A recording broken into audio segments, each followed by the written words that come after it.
ایک آدمی جس کے پاس بڑی طاقت تھی، جنرل باجوہ، اس کا بہت بڑا ہاتھ ہے، بلکہ اسی کا ہاتھ ہے جو آج ہم یہاں کھڑے ہیں۔ جماعتیں جو اقتدار میں بیٹھی رہی ہیں یہ سب ایک طرف ہو گئی ہیں، اور اس وقت قوم کو سوائے آپ کی جماعت کے کوئی اور نہیں نظر آ رہا جو پاکستان کو اس مشکل وقت سے اب نکالے گا۔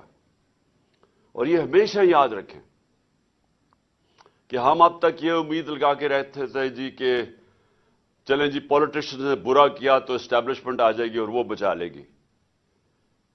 اس وقت جدھر ہم کھڑے ہیں اس میں ایک آدمی جس کے پاس بڑی طاقت تھی، جنرل باجوہ، اس کا بہت بڑا ہاتھ ہے، بلکہ اسی کا ہاتھ ہے جو آج ہم یہاں کھڑے ہیں۔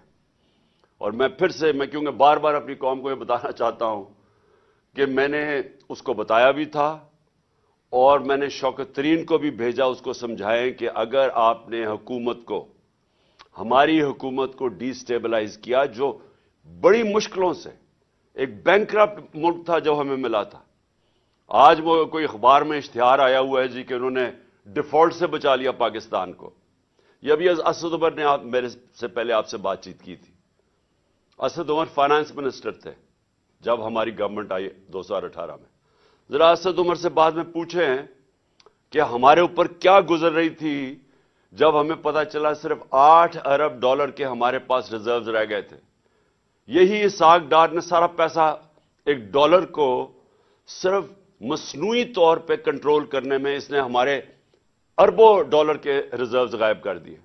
اور وہ ٹائم تھا جب جو تیل انٹرنیشنل مارکیٹ میں وہ آج کے مقابلے میں سب سے کم تھا۔ اس کی خوش قسمتی نون لیگ کی یہ تھی کہ ان کے دور میں تیل سب سے کم تھا۔ ہمارے دور میں تو وہ کرونا کے بعد سپر سائیکل آ گیا کموڈٹی کا، اوپر چلا گیا۔